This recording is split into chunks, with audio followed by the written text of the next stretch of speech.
नमस्कार सबैलाई स्वागत छ सजिलो कन्सेप्टमा म सन्दीप सिंह।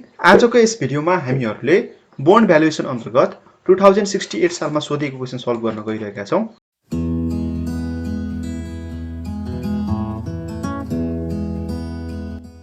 सुरुमा क्वेशन स्टार्ट गर्नुभन्दा अगाडि बोन्ड भनेको के हो र बोन्डका केही फर्मुलाहरू तपाईहरुसँग शेयर गर्न चाहे।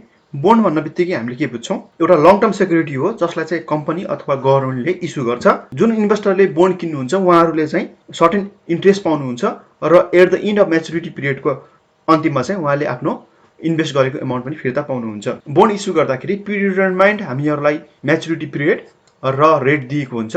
जुन हाम्रो यस क्वेशनमा चाहिँ 8 इयर म्याच्युरिटी पिरियड र 12% इन्ट्रेस्ट रेट दिएको छ।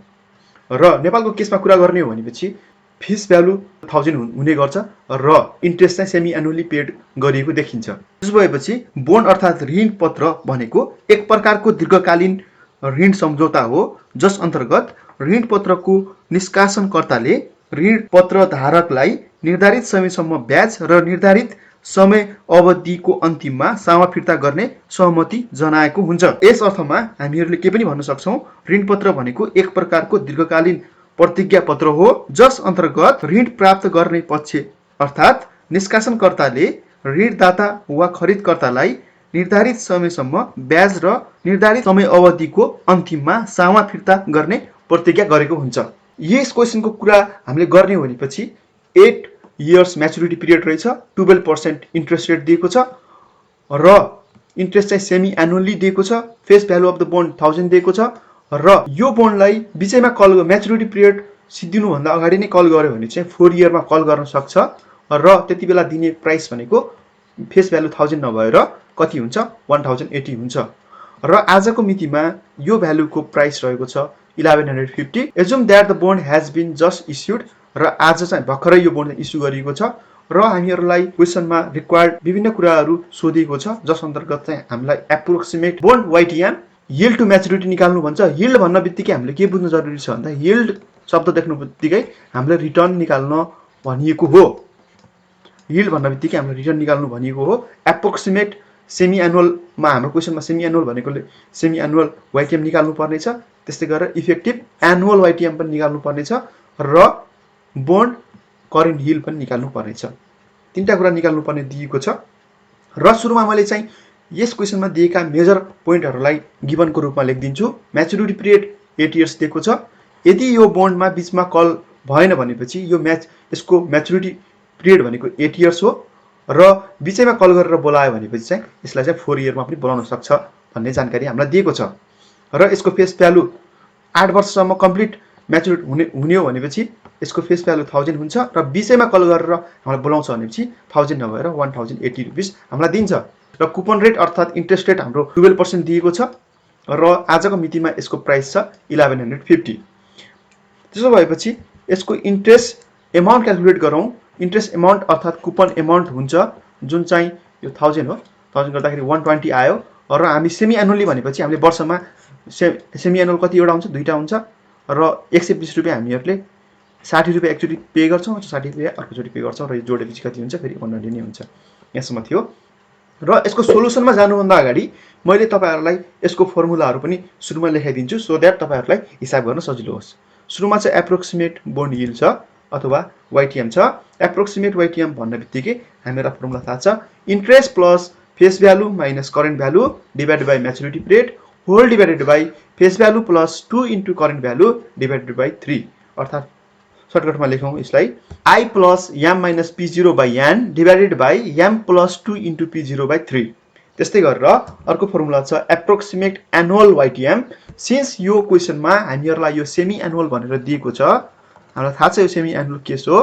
त्यसो भएपछि एप्रोक्स एनुअलमा जाँदाखेरि के हुन्छ, अब यो सेमी कतिवटा हुन्छ एनुअलमा, सेमी दुईटा सेमी मिलेर के हुन्छ एनुअल मिल्छ भनेपछि अब एनुअलको निकाल्दाखेरि हामी के गर्छौँ बराबर सेमी एनुअल इन्टु 2 गर्छौँ र क्वेशनमा क्वार्टरली भनेको भए हामी के गर्थ्यौं क्वार्टरली इन्टु 4 गरेर एनुअल बनाउँथ्यौं र मन्थली क्वेशनले भनेको भए के गर्थ्यौं हामीहरूले मन्थली इन्टु 12 गरेर हामीले यसलाई के बनाउँथ्यौं एनुअल बनाउँथ्यौं। यसलाई पनि के बनाउँथ्यौं एनुअल बनाउँथ्यौं। त्यस्तै गरेर अगाडि बढौं, इफेक्टिभ एनुअल रेट पनि निकालौं। इफेक्टिभ एनुअल रेट निकाल्दाखेरि हामीहरूलाई सेमी एनुअल दिएको छ भनेपछि 1 प्लस सेमी एनुअल को पावर 2 माइनस 1 र क्वार्टरली दिएको भए 1 plus quarterly bracket power 4 minus 1 गर्थ्यौँ र मन्थली दिएको भए 1 प्लस मन्थली को पावर 12 माइनस 1 गर्थ्यौँ। त्यसो भए यो सेमी एनुअल केस हो। सेमी एनुअल केसमा हामीहरूले 1 प्लस सेमी एनुअल वाइटिएम को पावर अब यो 2 हामीलाई थाहा भइसकेको छ माइनस 1। त्यसपछि बोन्ड करेन्ट बोन्ड यिल्ड हामीलाई थाहा छ इन्ट्रेस्ट बाई के हुन्छ current selling price interest by I by P0 भन्ने हामीलाई थाहा छ। यो त डाटा थियो यिल्डसँग रिलेटेड अर्थात् रिटर्नसँग रिलेटेड डाटा थियो। कहिलेकाहीँ हामीलाई बोन्डमा भ्यालु पनि सोध्छ होइन, भ्यालु अफ द बोन्ड कति हो, present value of the bond कति हो, यसरी हामीलाई सोधेको हुन्छ।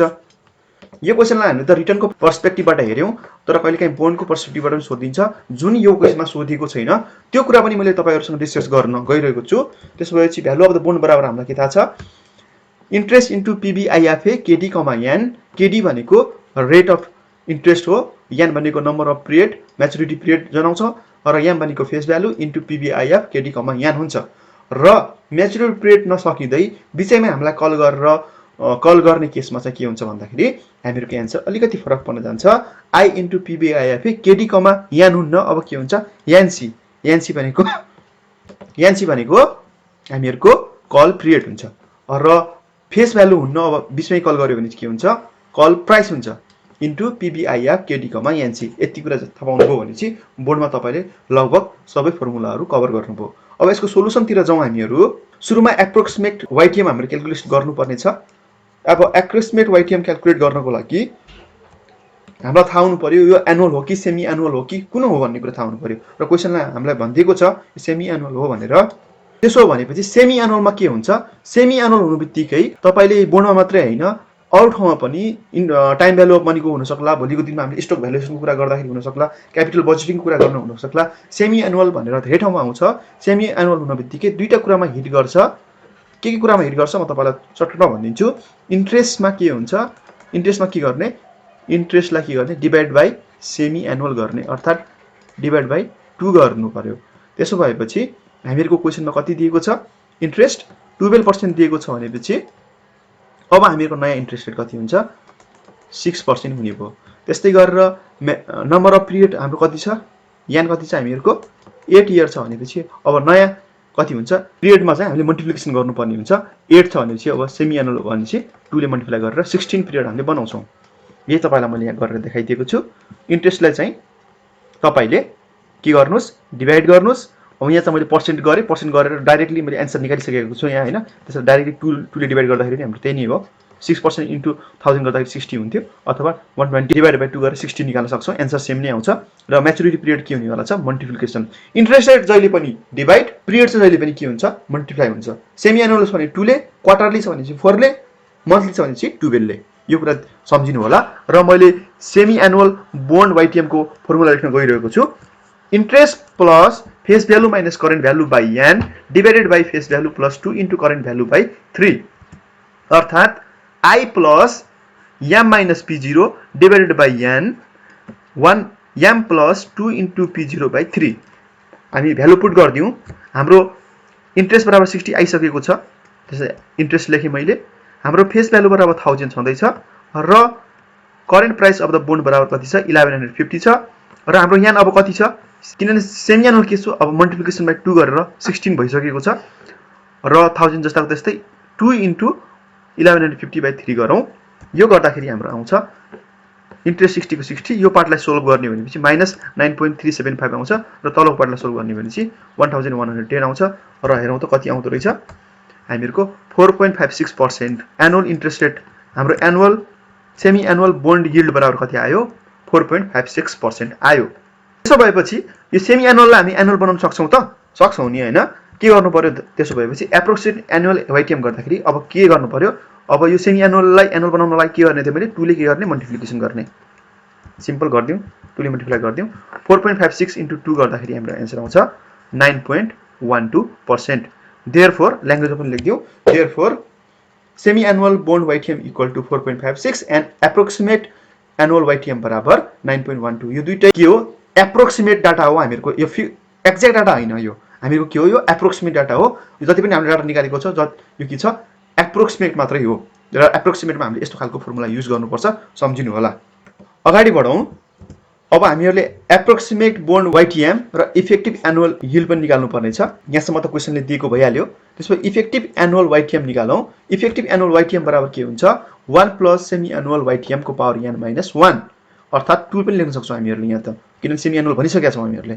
1 प्लस अब डेसिमलमा भ्यालु पुट गरिदिउँ अथवा 4.56 डिभाइड बाई 100 पनि गर्न सक्छौँ यो ठाउँमा हैन, यो ठाउँमा पावर 2 माइनस 1 गरौँ गर्दाखेरि हाम्रो answer 9.32। Therefore the effective annual YTM बराबर 9.32। त्यस्तै अगाडि बढौँ। What is the bond current yield? Current yield भन्ने बित्तिकै हामीले के भनेको थियौँ I by P0, just value मात्रै पुट गर्नुपर्ने छ। इन्ट्रेस्ट हामीलाई दिएकै छ 120, त्यस्तै गरेर करेन्ट यिल्ड प्राइस पनि हामीलाई दिएकै छ 1150, भ्यालु पुट गरिदिउँ त्यो बराबर हाम्रो आउँछ 10.43। करेन्ट यिल्ड बराबर हाम्रो एन्सर आयो 10.43। अब यसलाई पनि हामीले ल्याङ्ग्वेजमा लेखिदिउँ।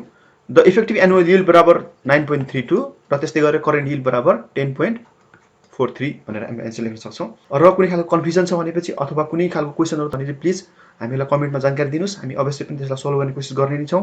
र प्लिज तपाईहरु साथीहरु चाहिँ फेसबुक पेज हामीहरूको छ, फेसबुक पेजमा गएर ग्रुपमा जोइन हुनुहोस् हैन, त्यहाँ तपाईहरुले मसँग डाइरेक्ट कम्युनिकेट गर्न सक्नुहुन्छ र कुन कुन भिडियो अब हाल्ने आगामी दिनमा त्यो डिस्कसन पनि हामीले गर्न सक्छौँ।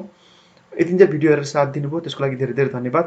अर्को भिडियोमा पुनः भेट हुने नै छ, त्यतिन्जेल राम्रोसँग तयारी गर्दै बस्नुस्। Thank you.